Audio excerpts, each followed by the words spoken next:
Welcome back, or if you're new here, thank you very much for checking out my channel. My name is Marcus Auerbach. I'm a local real estate agent with Keller Williams here in the greater Milwaukee area, and it's time for a September 2020 real estate market update. We're also going to take a look into the fall market and seeing what might be in store for us for October and November after this insane hyper-competitive summer. I've never seen a market like this in my career before. Our buyers had to really fiercely compete for every accepted offer that we were able to win. And on the listing side, it wasn't that much different. I'd like to say 3 to 5 offers was probably more the norm than the exception this year on the listings. We had one that completely knocked it out of the park. We had, I believe, 62 showings in 2 days, and we ended up receiving 17 offers. And you can imagine an offer is about 25 pages. So I had to print about 500-600 pages worth of paper and go through that before I was able to present offers to my seller. So, obviously that's an outlier, but it shows you how crazy competitive the market was this summer. Now, the big question is, what did all that competitiveness do to pricing? And it may not surprise you. We have seen a 13.5% change in median sold price in the Milwaukee area. So, this is the median, this is straight out of MLS, this is single family homes. They have sold, we're comparing the numbers from August 2019 to August 2020. So this is really hard data. A 13.5% increase is absolutely, unheard of for a market like Milwaukee. We have seen 5 to 8% over the last years. Every year we had a strong market, but this is definitely a peak here. And you can see it when you look at the chart here, median sold price straight out of MLS. So you can see where we ended up in August. And at the same, to the same tune, I have here sold to list ratio. So it's very unusual. We've seen that in the spring markets in the last years, that we have seen a sold to list ratio over 100%. And, just to fully understand what that means is this is an average. So of course you have some properties that go over asking price, but you always have a lot of properties, I would say at least a third of the listings that sit on the MLS for a few weeks and then sell for less than what asking price was. In order to drive sold to list ratio over 100%, that's really a very strong indication for how competitive the market has been. I don't think this will stay this way, and I'm seeing this already in the last 2 weeks in early September here. We had 3 of our buyers got an accepted offer last week, and in all 3 cases, they were up against multiple offers, but the competition didn't feel as fierce as it used to be in July and in August. So we can tell the market is stabilizing a little bit and taking a breath and slowing down. I wouldn't call it a slow market, but we're getting out of the crazy territory and into a more regular market here, or regular super hot market, I should say. When you look at the sales volume, it has really increased with the inventory. You can look here at, so this is August this year versus August last year, and I'll let you read the numbers. But for a comparison really brings it out much better. So this happened in the last, 4 months from 5 months from April to August. And look at the changes that we have seen. We have an inventory decrease. So we had less inventory in August than we had earlier this year in spring. We had 5,200, almost 5,300 homes for sale. Now we're down to just over 5,000. So inventory went down 3.6%, but at the same time, we have seen an increase in homes sold of 49% within the same time period. So we have less inventory and we're selling a whole lot more houses. So how is that working? We're making that work by getting more listings. So sellers have finally realized how much in their advantage the market is, and we're seeing a lot more listings that we have seen earlier this year. 56% more. And this is what's filling up the voids as the shelves are getting picked empty. They're getting refilled very quickly, and this is why our sales numbers are up and back into 3,000. So you can see here, if you compare it to last year with 3,200, we are about on par with what we had last year. But we are doing this with substantially less inventory that we have done it last year. So that also speaks to the velocity of the market. All right, here's a chart that I've shown you before, but it is so critically important to understand what's going on here. And if you understand this chart, you know more than most real estate agents. So what's happening here is that you have the actual sales price of properties compared to the original asking price. So this chart shows you how much over or under asking that properties actually sold for. So again, this is single families for Milwaukee County, 200 to 300,000. So it's kind of a middle segment here, middle upper priced for Milwaukee County. And here on this axis, we have days on market. And basically what you can see here is how competitive the market is in the first week. So anything that comes on the market in the first day, second day, third day, basically the first 10 days, will very likely receive an offer that is substantially over asking price. So it could be $10,000, could be $5,000. Some go up here in the teens, and then of course you have some outliers that shoot way up there. Like we had that one listing that I was mentioning before that was in this category up here. Not every listing will go as high, so you have some that sell for less than asking price. This also includes the negotiations that take place after the inspection. So there might be some of that going on here as well. But then you see how this picture changes. So when you go here 3 weeks out to, let's say, to the 21-day mark, you can see that a lot more dots are below the zero line. So the buyer was able to negotiate a price that is below the asking price. So it's always very important to understand how many days on market is a subject property before you define your strategy on how you're going to make an offer on it. You always need to understand fair market value first. You need to understand how competitive is that particular listing, how many showings do they have. We know that for about 3 to 4 showings, they will probably get one offer. That's been a good rule of thumb. And so that gives you a sense of the level of competition. And this is something that a good agent can find out and then consult with the buyer. At the end, the buyer needs to make the decision on how aggressive they want to go on the property. If you don't feel comfortable with that, you can wait and focus on properties that are a little overpriced or maybe don't show that well on the internet, are not professionally marketed, cell phone pictures, and just wait, give it 2 or 3 weeks. If it's still there on the market, then it might be a good opportunity to make an offer below asking price. If you are a seller, this is extremely important to understand as well, because in this market more than ever, you only get one shot at this here. If you screw that up, if you don't launch your property correctly, if you don't dial in the price correctly, you are part of the 30-35% of the listings on MLS that are not going to get multiple offers, that are not going to sell on the first weekend. And then you're here in this territory, and you are much more likely to end up with the price that is below asking price. So these are actual transactions. These are actual data points. Every dot here represents a house that has been sold this year in Milwaukee, in the county of Milwaukee, between $200,000 and $300,000. So very important to understand this chart. It explains a lot of things. All right. Let's take a look at what's going on with buyer activity. We have very good data from showing time. You've seen this chart before. We have in blue the showing activity from last year.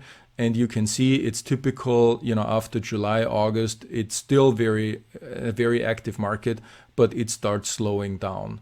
And we've seen that last year, and we're seeing this year the same slowdown, but the rate of the market slowing down is steeper this year. We started at a higher level, and we are, a little down towards normalization. Now, make no mistake, this is not the market like slowing down to a slowdown, we have been going 120 miles an hour, and we're slowing down to 95 miles an hour. We're still way past the speed limit. We're still going extremely fast.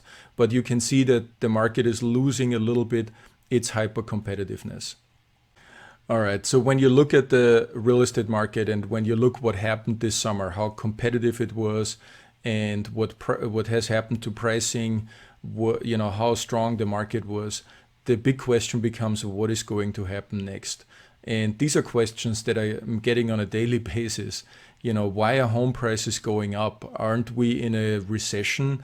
Isn't there a pandemic going on and high unemployment rates and government stimulus money?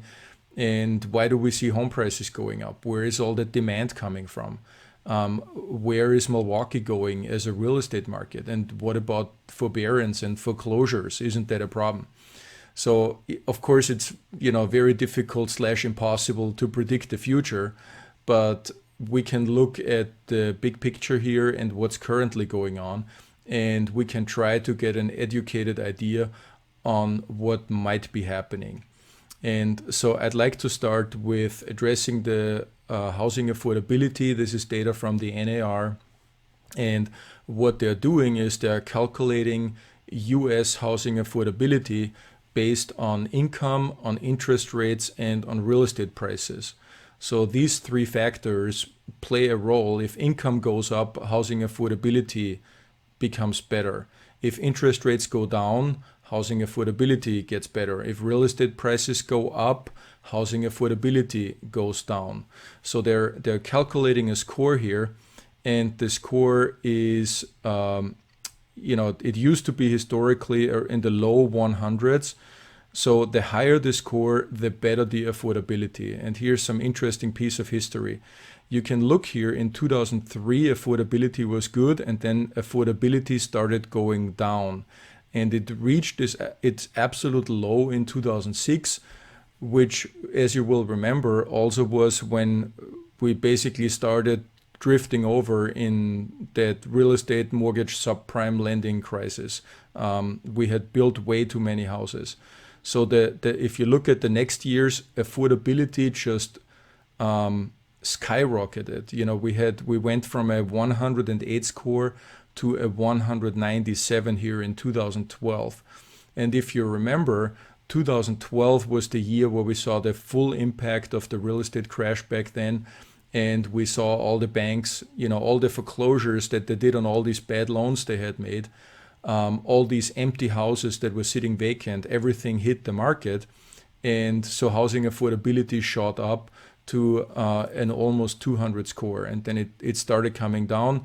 In 2015 is a little bit of a turning point for when the market started changing from a fire sale market into a more normal market.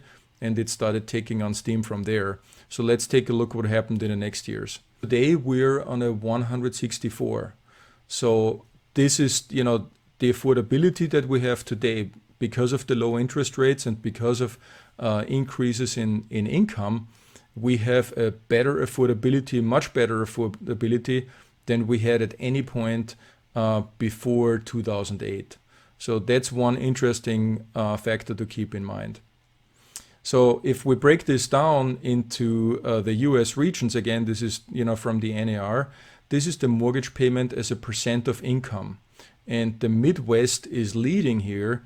In 2019, it was 13.5%. And this year, it has dropped down to 12.4% so far. So that's the drop. That's mostly increases in wages and lower interest rates because home prices have gone up. But if you compare the Midwest, for example, with the West, which, for a large part is California, you can see that, 12.4% versus the low 20s. Of course, you got LA, you got San Francisco playing into this, but we have excellent affordability in the Midwest, still have, and it has improved last year. So, that's one thing to keep in mind. Home prices relative to affordability are quite good actually at the moment. It feels like prices are high, but affordability is very, very high as well. Okay, so the next thing is unemployment rate. We had fantastic unemployment rates, obviously, before Corona hit. And then we shut the country down. We spiked up to over 15%. But we have been coming down, every month, and we're now at 8.4%. So there is still a gap here of, let me call it 3.5–4% of what unemployment rate at the moment is higher. But that is not enough to put a significant dent in the buyer demand. So you have, maybe 5–6%, 4% of buyers that are currently not in the market that would be in the market if they would have a job. But the rest of the people that are gainfully employed are in the market and they're competing for homes. So as this is getting better every month, competitiveness in the market will increase because buyers are coming back into the marketplace. I had a perfect example with a young couple this summer that started looking late winter and then held off because both of them worked in industries that were highly impacted. Both of them kept their jobs, but they were worried that they might get laid off, so they stopped looking and started looking again in July. Actually closed on a house in August. Congratulations, by the way. And so they were back in the market. So the perfect example for how people are coming back into the market and becoming buyers again after being in buyer hibernation, let's say. So unemployment is getting better. Now let's talk about forbearance and foreclosure. If you don't know, or if you're not familiar with forbearance, what forbearance is you basically reach out to your bank, say, hey, I'm really worried about the pandemic and I may not be able to make my payments. Can you please put me on a forbearance program? And what most banks will do is they will allow you not to pay your mortgage for 3 consecutive months. So we had almost 5 million people enroll nationwide into a forbearance program. And I believe many of them did that as a sort of precaution. They were not sure what's going to happen. Like the buyers that I mentioned before, they never lost their job, but they actually were worried that they might lose their job. So there's a lot of those. Nobody knows what the percentage is, but it seems conceivable to me that a good portion of these almost 5 million are in that boat where they said, okay, we'll just do a forbearance and we'll see what happens. So not all of them lost their jobs. So we are down to now 3.93 million. So the number is coming down. It's still a very large number, whenever you talk in the millions, but this is only about 7.4% of all the loans that are out in the market. So, let's say that half of them never lost their job. They're fine. They're paying their forbearance off at the end because you have to make up for the payments that you have lost the 3 months. You have to pay that in month 4. Or if you had one of the better programs, then it just gets extended out at the back. That is preferably because, I don't know how you make 4 payments in 1 month, after you haven't been able to make your payments at all. So that may be enough for some of these sellers to actually not be able to do that, and or of these borrowers to not be able to do that and default on their loan. So let's say this is half of that. So that would be 2 million or about 3.5–4% of all loans that would eventually go into foreclosure. Now, when you think that makes everybody nervous. Oh my God, we have millions going into foreclosures, right? We should see the market crashing. Well, here's one thing that is giving us a little bit of a buffer against foreclosure, and that is that Americans have a massive amount of equity in their homes. You got here some data from CoreLogic and from John Burns, and you can see that about 58.7% of American homes have at least 60% equity. The average equity is $177,000. 42.1% of all homes are owned free and clear. So we can break that down further. And you can see here that only these two, orange and tan colored, they have low equity. They have under 10 or under 20%. Everything in the green here is 20 to 50%, and then it goes up to 60 and more. So when you look at all these people that are maybe in forbearance today, half of them will be able to resume their payments just fine. The other half will find themselves in trouble, but they may have a lot of equity. They may be here in this boat. And so when you have equity, you always have the option that you put your home on the market, you just sell it, pay off the lender, pay off the mortgage debt, and receive a check at the end, because you still have a lot of equity, a lot more than what 3 mortgage payments are worth. $177,000 goes a long way. So really we're looking at these guys here, 7.3%, that are conceivably in danger of being foreclosed on. So that, it takes a year usually in Wisconsin. So we will see, I'm sure we will see some foreclosures next year in 2021 hitting the market, but it's going to be a relatively small number. And let me illustrate that as well a little bit here. So here you can see distressed property sales. And this goes back, this is nationwide, this goes back to January 2012. I think before it was even a little bit higher, but we had 35% of distressed sales. So that means a third of all the homes that sold were either foreclosures or short sales, 35%. So this has improved dramatically. We are currently running at 1%. So is it conceivable that from the 7.4% of the current loans that are in forbearance, half of them will crash and burn? Some of them have equity they can sell, and some of them will not. So the ones that will not are maybe 1, 2, 3%. So it's not going to make that much of a dent here in the overall picture. It's going to provide some fresh and much needed inventory, but it's not going to send the market in a complete tailspin like we have seen it in 2008 and the following years. That was a very, very different situation. And the one thing that was very different back then is we didn't have demand, which brings me to the next point. Where's our demand coming from?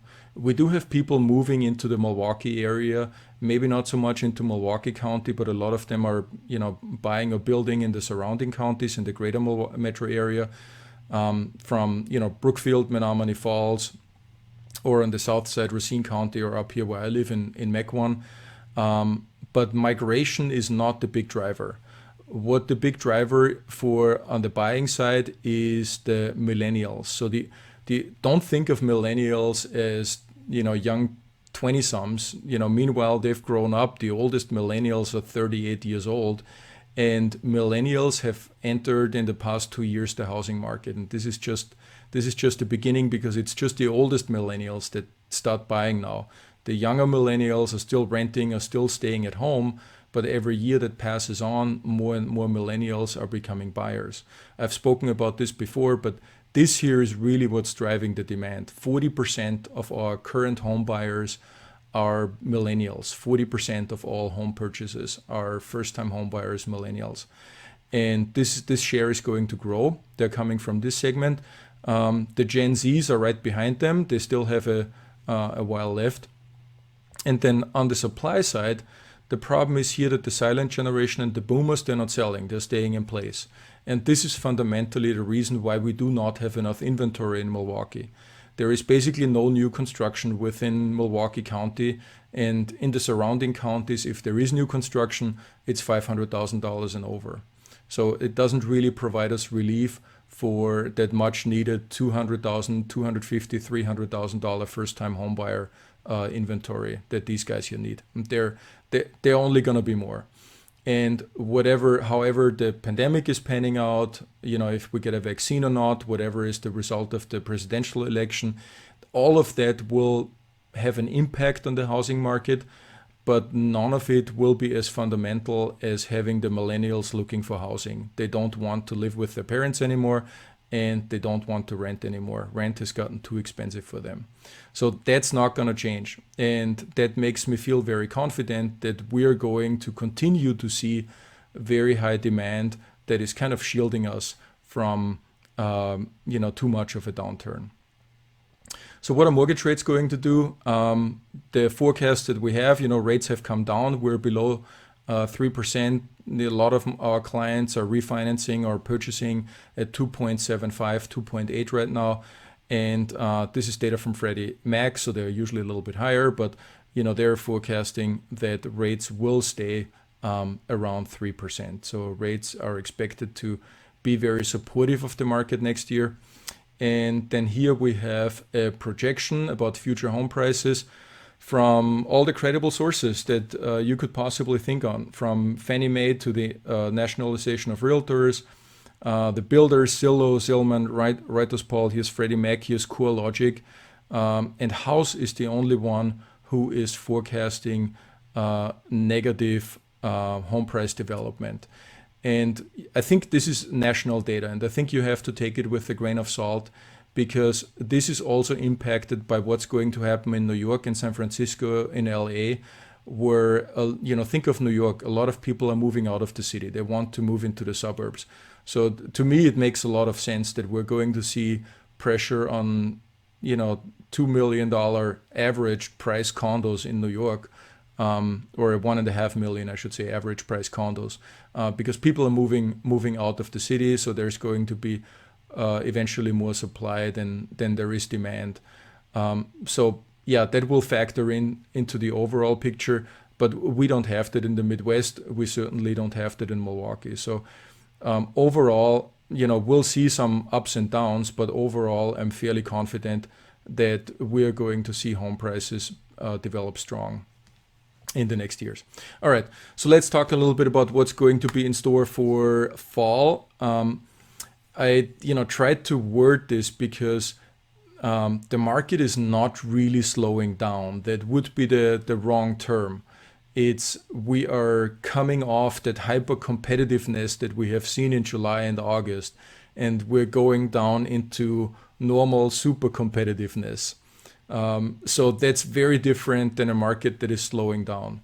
We'll keep an eye on it. We'll see how it develops through fall and then through winter. But from all the data that we have currently, it's going to look like that we're still remaining very hot and very competitive throughout fall and, possibly all the way through winter and into next year's spring. The good news is inventory and supply have stabilized now. It made the mainstream news in the last months that the real estate market is very good, very strong. So a lot more sellers are feeling confident and they're coming into the market. And so this is giving us that stable stream of income, that stable stream of inventory that the market really needs. Without inventory coming on the market, without listings every month, we are not going to see a good sales volume. So we need product in order to sell it. Without product, we can't sell it. We've seen this year in spring, where buyer demand was very strong. The market was down, but not for a lack of demand. It was for a lack of supply. You can't sell anything if you don't have anything on the shelf. Rates are going to remain low. Combined with high confidence, we will see strong demand. We also have the demographic shift to the millennials. So I'm fairly confident that we can count on future high demand. And that also means, ongoing tough competition on the buying side. So you gotta be smart or quick or both if you want to score a good deal. And the sales volume will likely increase with the inventory. So that's a little bit of an outlook. And if you have enjoyed this video and you got some good information out of it, I would be excited if you hit the subscribe button, and I could welcome you possibly next month here again for another market update.